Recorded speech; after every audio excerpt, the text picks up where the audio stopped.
Demon royalty is where you want to be at in the Helluverse version of Hell, not only when it comes to political influence, but also having strong demonic powers. The two pretty much come as a package deal in Helluva Boss and Aspen Hotel. The higher ranked you are, the more likely you'll be able to kick anyone's ass. These kinds of demons are borderline untouchable by most normal means of damage as well, with the only main exception being angelic weapons from heaven. Most of these high-ranked demons have very unique powers only used by them so far. Lucifer being a former angel, thus having access to angelic power and the ability to transform at will, Stolas' powers being connected to the cosmos, or Beelzebub with the power to create cotton candy from nothing. One of these things is not like the others. But for this video, we're mainly focusing on Andrealphus of the Ars Goetia. First mentioned in Season 2's The Circus episode and making his official introduction in Western Energy, Andrealphus, much like his sister, became one of those characters fans love to hate, and I mean that in a flattering way. The show would give us very small doses what he was potentially capable of, but we didn't get the display of him going, close to all out until Season 2's finale episode, Sinsmas. So to properly deduce how strong Andrealphus actually is, I'm going to be briefly bringing up the strengths of all the IMP members, Stolas and Octavia later in the video, because they were all fighting Andrealphus in Sinsmas. Let's get into it. Even though Andrealphus laid low for a while before properly showing up, he was one of those characters that seemed to have some kind of influence on Stolas' life choices prior to Stolas' breaking point in the circus, Stella using him and his connections with the Goetia family as a threat against Stolas if he were to step out of line / go through with a divorce. Which is interesting considering Andrealphus is only a Marquis of Hell, not a prince like Stolas. If we continue to assume the majority of the Ars Goetia in the Helluverse is based on the same demons from the Lesser Key of Solomon, Andrealphus is one of 15 Marquis in Hell, commanding over 30 legions with the ability to turn any man into a bird apparently, although we haven't seen him use that specific power in the show, let alone know if he ever will be capable of that. In terms of durability, Andrealphus can definitely take a punch, or multiple for that matter. After Stolas wailed on him a bunch followed by slamming part of a statue in his face, Andrealphus was completely unfazed by this pummeling, getting up before Stolas could continue with all the blood completely gone from his face now. In hindsight, the way this fight was set up was a bit weird in my opinion, starting off with Andrealphus getting his ass beat for a joke followed by the fight actually starting didn't feel like the best ordering. Either the joke shouldn't have been there at all, or it should have been saved for the end after Stolas was saved by Blitz. At least that's what I think. Not much to go off of when it comes to his physical strength or speed. He does have the ability to teleport as shown in Mastermind when he teleported away from Blitz after kicking him in the head, if you want to count that as speed.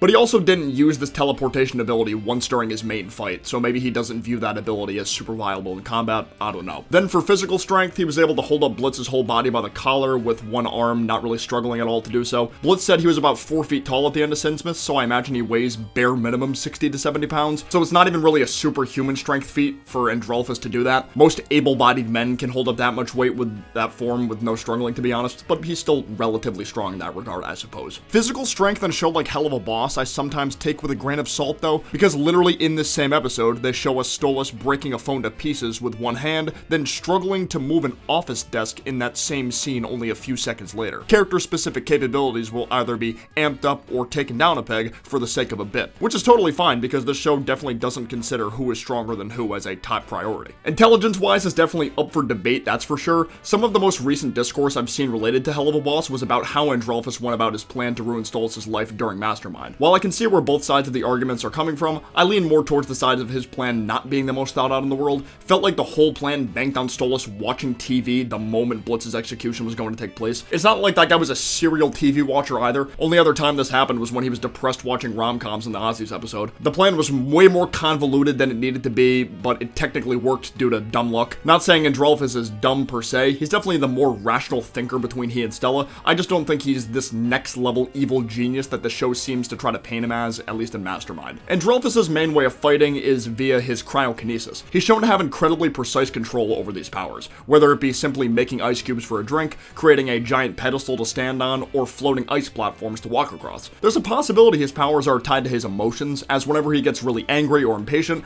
the feathers on his back will stick up and ice would start spreading around him. At the beginning of his fight against IMP, he turned his feathers into sharp icicles that were not only extremely sharp with the intent to kill Stolas, but they had incredibly long range. range. Andrealphus was able to simultaneously keep Stolas away from Luna while using another ice feather to slam Millie into the weapons warehouse next to the main palace, with enough force to completely destroy the building's front wall. The fight was kicked up a notch when Andrealphus completely swallowed Stolas in ice, followed by forming the ice into a giant dragon that he can control at a safe distance. Blitz beheading this dragon didn't do any damage to Andrealphus directly either, and even though Blitz was the one beheading this beast, it took the combined efforts of all 4 INP members to get him to do that, which still wasn't enough to fully get Andrealphus to back down. I already did videos diving into the specific strengths on both Blitz and Millie a while back if you wanted to check those videos out, but for the sake of making this video less rambly than it needs to be, I'm going to quickly go through the rough tiering I'd put each of these 4 guys at. At this point in the story, I'd say all 4 members of INP are give or take large building level for their overall strength, yet the 4 of them combined working together weren't able to take down Andrealphus, who at that point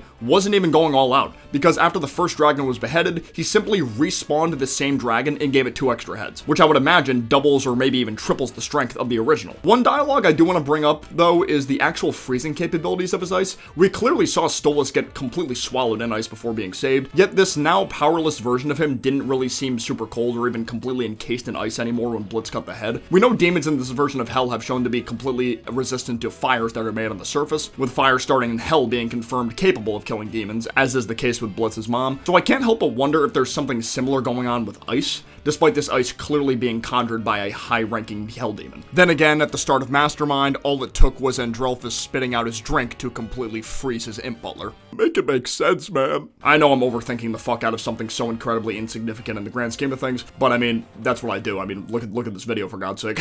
Octavia was the only reason the INP guys were able to get out of there unscathed. Despite still being a teenager, her demon magic was strong enough to completely obliterate her uncle's Hydra in one fell swoop, then knock him on his ass afterwards. He backed off after a bit of blackmail rooted in him supposedly losing to INP, using Blitz's words here.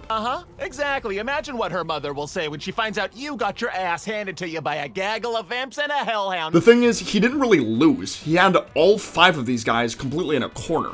Realistically, he didn't need to back off, although doing any physical harm to Octavia in particular probably wouldn't have been the best look in the world. I briefly mentioned this in my initial Sinsmas video, but it's a shame we never got to see a proper fight with Stolas going all out with his own demon magic, even if it wasn't against Andrealphus and, some other demon. The fact that his daughter gapped Andrealphus that hard, by extension, means Stolas would have actually wiped the floor with him if he still had powers. So, with all these factors at play, I think I'm going to put Andrealphus around multi-city block level with the potential to be small town level, which is around the same placing I gave Alistair back when I discussed how a potential showdown with Stolas could go. It seems like a fair placing to me, definitely not the strongest character we've seen in either Helluva or Has-Been, but still very respectable in his own right. This video would have been done sooner, but my crippling addiction to Marvel Rivals has honestly gotten out of control, I'm not gonna lie. Let me know what you guys think of my placing for Andrealphus, if you think he should be higher, lower, or if you agree. I'd love to know your thoughts. Quick thanks to my gold tier patrons, BFP4, Izzytorium, Draconish, and Agender Fox. You guys' support really means the world to me. But don't be a stranger to leaving a like down below and subscribing for more content like this in the future. But for now, I will see you guys next time. Peace out, take care,